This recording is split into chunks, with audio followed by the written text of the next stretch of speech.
Absolutely. So we started in April of last year, so 2023. And, my wife and I were looking for new opportunities. And I had a buddy in Phoenix actually who started a junk removal company. And he was like, man, like you should explore this, you should look into it. And my wife, we have two trucks. And then between me and my father in law, three trailers. Oh. So I was like, heck, man, I'll give it a shot. I'll give it a go. And just started hauling junk for people. And it was awesome. I mean, beyond, obviously the business side and the financial side, like being able to be a stress relief for people because with junk, stuff just gets piled up and people have no way to get rid of it or they don't know how to get rid of it. And so we started to see just the joy it brought people, the stress it relieved out of their lives.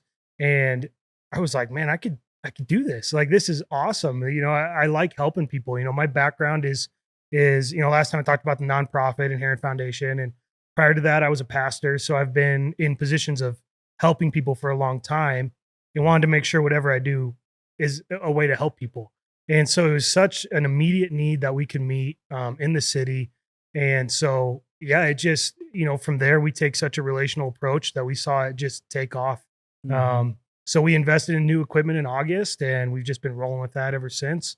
A hydraulic trailer, which is so much better than manually throwing everything out at the dump, So it made my life a little bit easier, but yeah, we've been cruising with that ever since.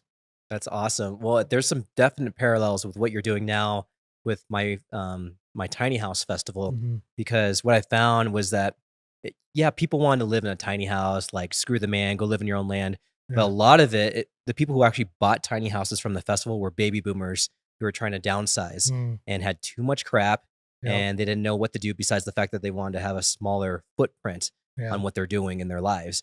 And so what we found, I used to call it like the downsizing movement, really what it was.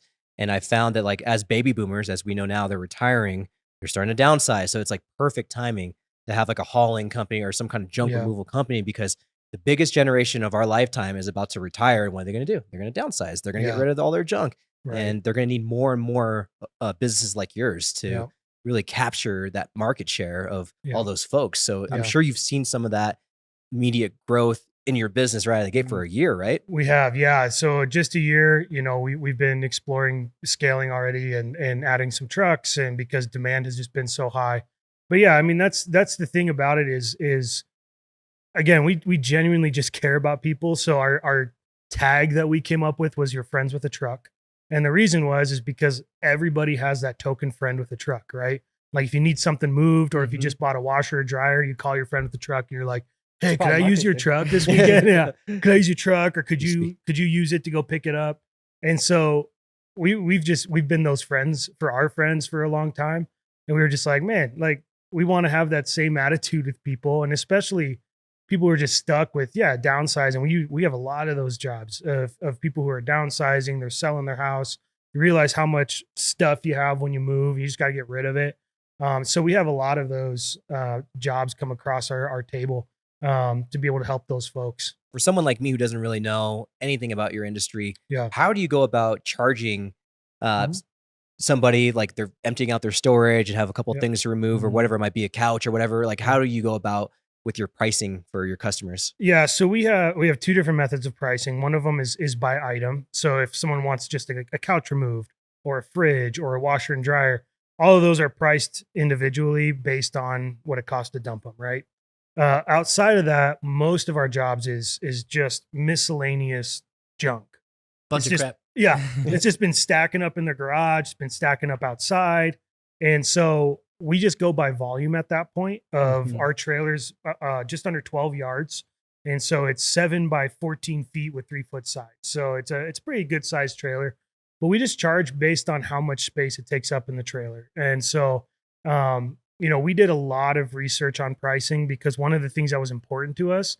So when I was getting into this, I had some people ask me if I knew of a junk removal company, and I would send them some companies, and I won't drop any names, but I would send them some companies, and it was just so expensive. I mean, they were like, I can't even afford to pay to have junk thrown away. Right. And so we were really intentional about, obviously it needs to work for us as a company, but we can charge less, and we can do that. And so, we try and make it, we do have general pricing for volume, but we try and specify it per job. Because if you have a trailer full of dirt compared to a trailer full of leaves, that's a very different dump labor. cost. Yeah. It's different labor, it's different dump costs. So we try and just price it per job so we can price it as fairly as we can.